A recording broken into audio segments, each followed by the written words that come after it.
The endgame in chess refers to a part of the game after all of the pieces have been exchanged. This is when the conclusion of the game is closest, and that's because a lot of the noise, in this case a lot of the minor pieces, have been wiped off the board. This allows for the momentum for all of the moves prior to eventually reach their ultimate conclusion.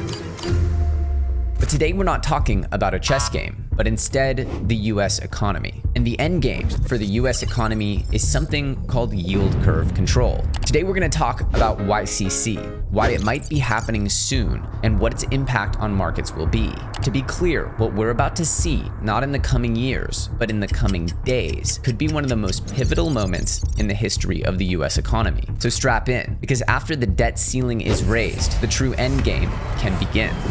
As you know, we've been talking a whole lot about the Treasury General Account, or the TGA. You can think of this like the government's bank account, their checking account for discretionary spending. As you can see in this chart, the TGA has drawn down from nearly $2 trillion in early 2021 to just $50 billion here at the beginning of June 2023. The account is nearly depleted. And you better believe in these wild times that the government has a whole lot of bills to pay. So what's going to happen next, now that the debt ceiling is raised? Well, we've just gotten our first cookie crumbs indicating what might happen here through a recent official Treasury report. According to a recent report, the TGA, the Treasury General Account, will refill to $550 billion by the end of June. The account is at less than $50 billion at the moment. As you can see, this document assumes that at the end of June 2023, there will be a cash balance of $550 billion. Now, this might all just sound like a bunch of big numbers and nonsense, but let's go ahead and discuss how the government actually puts money back in its pockets, understanding the mechanism by which the government uses to put money back in that account will help us understand how possibly they plan to do this, because the pace at which they plan to refill this account is downright staggering. Although it might be necessary, it definitely gives us an indication of where we are in this chess game of the modern US economy. Now, some basics here to cover. The US Treasury, the US government, has been a big spender over recent years. They've been injecting money into the markets, the stock market, and by extension, almost every other market. They've now become a borrower, taking money out of markets to replenish its accounts. A major liquidity drain is coming to markets. The Treasury is expecting to issue $1 trillion in bills between when the debt ceiling is passed and June 30th. Now, we talked on our video yesterday about what makes for a good climate to issue bills like this. Effectively, it is bad economic news. Bad economic news drives people out of stocks and into bonds. This is from the horse's mouth, Jerome Powell himself. Now, this is all good and well if people are there to buy the debt, and historically, there have been a huge amount of purchasers of US government debt. Just so you understand, there is an inverse relationship between this account balance and the performance of public markets. As the account gets spent down, that's money that leaves the account and enters into the markets. Essentially, for lack of a better term, it pumps the bags. However, when it refills the account, money is being taken out of the markets and put back in the hands of the government. This is generally seen as a liquidity killer. This is bad, not good if you want to see the numbers go up in the stock market or really any liquidity-driven markets, which pretty much they all are. We know the Fed has effectively been trying to slow down the market, slow down the economy, and use their complex language to say, hey, we need to crash this shit right now. And that's the way we're going to control inflation, and that's the way we're going to refill our government coffers. But what happens in a world where people are not jumping in to buy that debt? As Balaji here points out, if the debt ceiling is raised, which it will be, then Treasury can begin to borrow again, which it will. And they will begin to borrow a lot, months at once, trillions in treasuries. But who has that kind of money? Not banks. They died buying bonds. We all know that the banks are underwater from the long-term treasuries that they bought in a zero interest rate environment. Not foreigners. They're now buying gold. It's the Fed with yield curve control. But first, let's go through this piece by piece. And this is because the pipes through which these treasuries will flow are very fragile. Let's look at this for a second.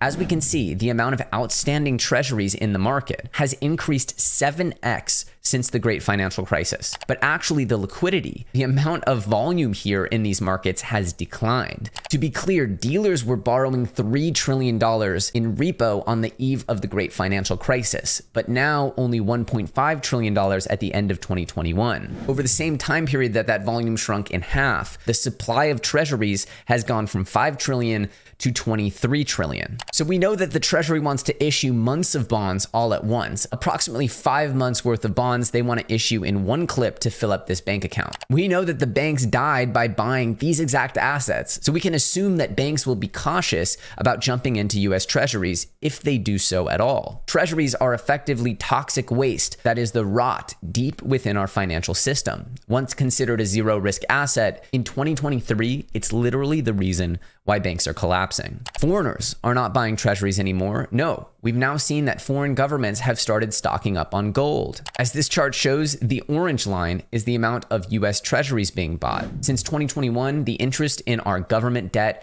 has absolutely plummeted, while foreign governments stock up on good old-fashioned gold. So now we get to the ultimate question. Who is going to buy our debt? Who is going to buy these IOUs from the US government and fill up this account to the tune of $550 billion? And really, we're talking about $1 trillion or more over the coming year. Well, the answer is very simple. It's the Fed. To quote the philosopher, the Dr. Notorious B.I.G., aka Professor Biggie Smalls, you never get high on your own supply. This is one of the 10 crack commandments. Unfortunately, we would be violating one of those 10 commandments here. When the government buys its own debt, it creates something called the doom loop. We've been discussing this since early 2022, thanks to writings from Arthur Hayes. But the effects of the doom loop are pretty clear. Even the Fed itself admits that this could be truly destabilizing. Here, the St. Louis Fed explains it themselves. If the Fed were to adopt such a policy, and if the public perceives that the Fed is engaged in deficit financing, then it is possible that inflation expectations could rise, threatening the Fed's long-run goal of price stability. We've seen YCC, or yield curve control, take root in Japan. The Bank of Japan buys its own debt, and guess what happened? The result has been runaway inflation. To be very clear, YCC, or yield curve control, is the endgame. This means that there are no other plays left on the board, no other pieces to shift, no other misdirection. The Federal Reserve must come in and start buying the debt issued by the government, effectively creating an endless spiral of debt. YCC is the endgame. YCC is how we get to $1 million per Bitcoin and $10,000 to $20,000 for gold.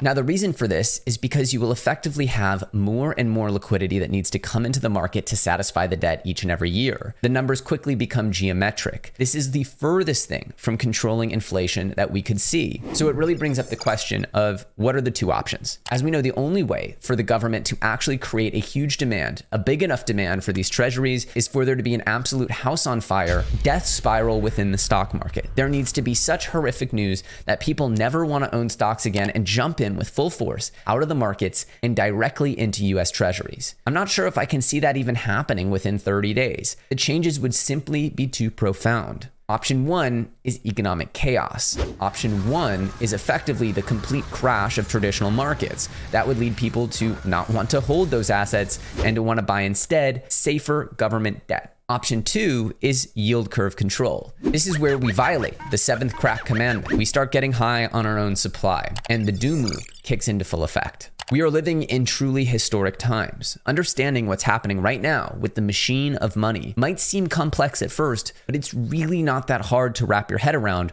once you understand the pieces on the board. We are now in the end game. There are not too many pieces left on the board to distract from the dire economic consequences of everything we've done over the last 10 years, but specifically over the last 2 to 3 years. What we know now is that YCC is not only a viable option, but the probabilities of it occurring are dramatically higher than we could have ever assumed. And if yield curve control goes into effect, the price of scarce assets like gold, digital gold, aka Bitcoin, and other in-demand cryptocurrencies could see astronomical upside. And it could happen in a wildly fast period of time. As always, I sincerely hope these videos are providing value. There are a ton of movements within the crypto space that have me excited. We could see a dramatic crash before any of this starts to truly kick in. In fact, that would seem like it's what the government wants. So I'm not saying we're in up-only times. I'm saying that this is one of the most important times in the history of our financial markets to be paying close attention, because the opportunities that could arise from a stock market crash or from yield curve control could be the difference between positioning around one of the biggest economic changes in the history of our economy to being left in the dust and seeing your life savings or your wages disintegrate into nothing. As always, if you enjoyed this video, make sure you watch this one. It's even better. I've been stringing together a series of videos